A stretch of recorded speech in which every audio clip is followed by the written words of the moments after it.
Shalom, bien-aimés dans le Seigneur, nous sommes dans la joie de nous retrouver pour notre méditation au pied du grand roi et nous bénissons le Seigneur grâce aussi à vos prières qui nous rétablissent petit à petit dans notre santé.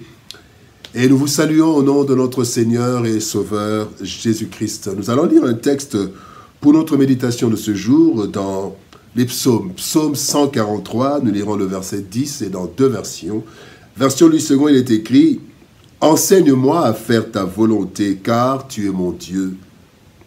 Que ton bon esprit me conduise sur la voie droite. » Parole de vie 2017 nous dit « C'est toi qui es mon Dieu. Apprends-moi à faire ce qu'il te plaît. Que ton esprit me guide avec bonté sur une terre sans obstacle. » Faire sa volonté. Faire sa volonté, tel est le thème de notre méditation de ce vendredi 5 janvier 2024. Bien-aimés dans le Seigneur, l'être humain a été doté par le Créateur de la volonté. Cette volonté, c'est en fait la liberté que Dieu lui a accordée de poser des actes. Le libre arbitre. Malheureusement, l'homme a exercé sa volonté qui était opposée à celle de son Créateur. L'homme a librement mangé du fruit de l'arbre de la connaissance, pourtant interdit par Dieu. La volonté de l'homme l'a conduit à la chute et à la malédiction du sol jusque de nos jours. Le psalmiste, conscient des dangers que peut comporter l'application de notre propre volonté, et il demande à Dieu de lui apprendre à faire sa volonté. Apprends-moi, enseigne-moi à faire ta volonté, conduis-moi dans les lieux droits. Telle est la substance du texte de ce jour. Ignorant ce qu'il y a devant nous, bien-aimés, nous avons tout intérêt à faire la volonté de Dieu, qui connaît tout et dont l'objectif est notre bien-être. Voyons quelques leçons que nous pouvons tirer de ce texte. Première leçon, parlons d'une volonté faillible. Une volonté faillible. Dans Proverbe chapitre 14, verset 12, la Bible dit « Telle voie paraît droite à un homme, mais son issue, c'est la voie de la mort. » Même étant de bonne foi, notre volonté peut nous trahir et nous conduire dans le gouffre, dans la désolation. Dans 1 Chronique plutôt, verset 21, verset 1 jusqu'au verset 14, nous avons l'histoire du recensement du roi David. Le roi David a eu la volonté de faire un recensement. Et au verset 1er, on dit que le diable l'a influencé. Lui, il ne savait pas que le diable, ce n'est pas le diable qui est venu lui dire, mais il y a eu une influence. Volonté faillible. Et donc, David a eu la volonté de faire un recensement et certainement de bonne foi. Étant roi, il voulait savoir combien d'administrés il avait. Alors que c'était contre la volonté de Dieu. Et, bien aimé,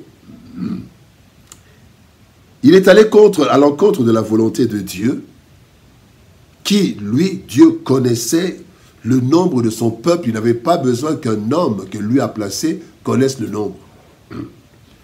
Cela a coûté cher à David et à tout Israël. Il y a eu 70 000 morts. 70 000 morts. 1 Chronique chapitre 21, versets 1 à 14. 70 000 morts pendant 3 jours. Notre volonté peut être influencée par notre désir égoïste. Elle peut être influencée par le diable, par les autres, par le monde.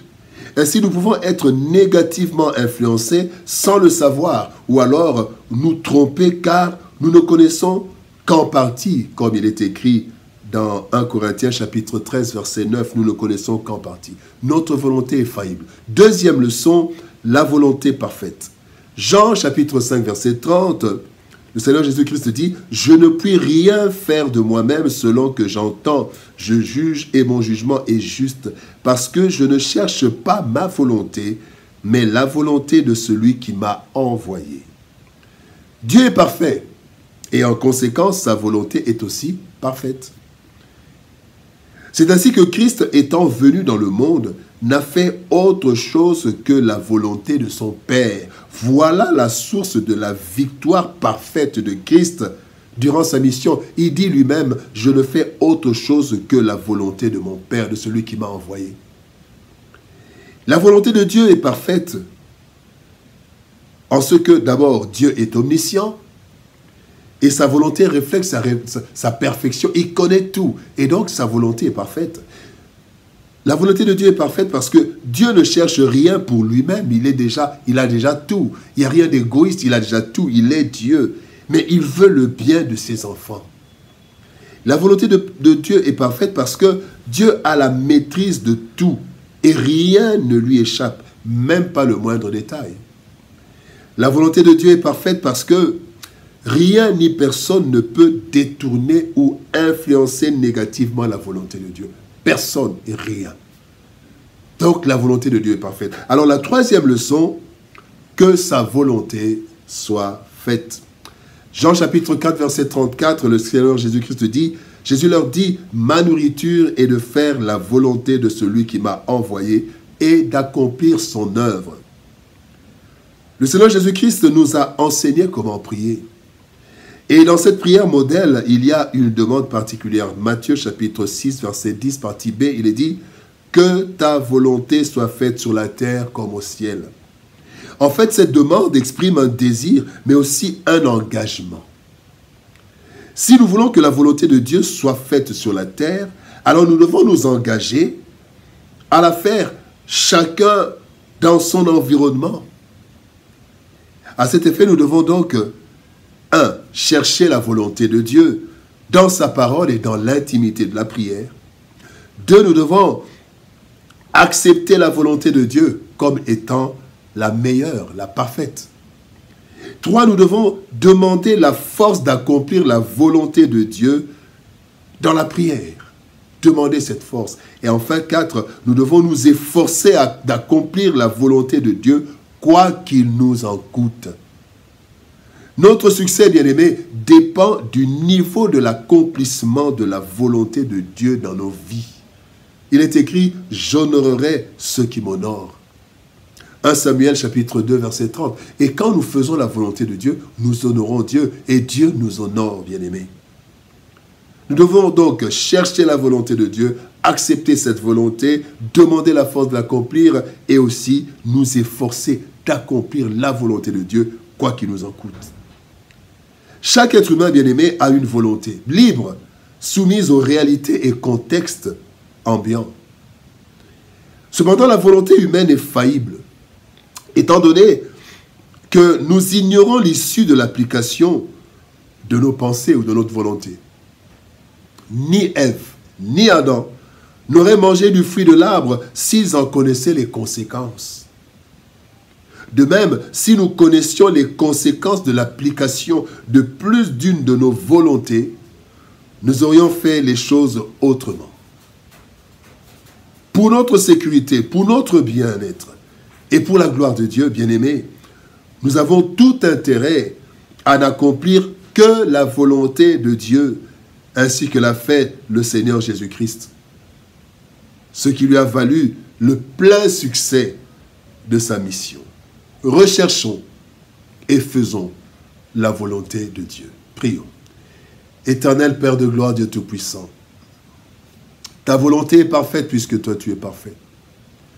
Tu nous as donné aussi la capacité d'avoir une volonté. Seigneur, fais que notre volonté soit de faire ta volonté. Aide-nous à ne pas faire ce que nous voulons, mais à faire ce que toi tu veux que nous fassions. Aide-nous, Seigneur. Cela n'est pas facile parfois.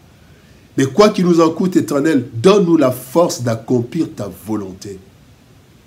Oui, Christ, à Golgotha, à Gethsémane, t'a demandé s'il était possible d'éloigner la coupe, mais que seule ta volonté s'accomplisse. Seigneur, aide-nous à accomplir ta volonté, si dure qu'elle soit.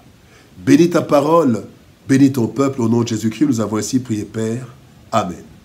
Bien-aimés dans le Seigneur, que Dieu nous bénisse. Shalom, au revoir et par la grâce de Dieu, nous nous retrouvons demain. À partir de cette année, nous aurons aussi une méditation le samedi. Plusieurs l'ont demandé et le Seigneur aussi nous aidera à cela. Donc nous nous retrouvons demain samedi pour notre prochaine méditation. Et nous allons préciser pour la rencontre de janvier. Nous avons eu un petit couac qui fait que nous allons juste changer la date d'une semaine ou de quelques jours. Mais avant la semaine prochaine, nous vous donnons les précisions. Que Dieu nous bénisse. Shalom, au revoir et par la grâce de Dieu, nous nous retrouvons demain pour une autre méditation. Shalom.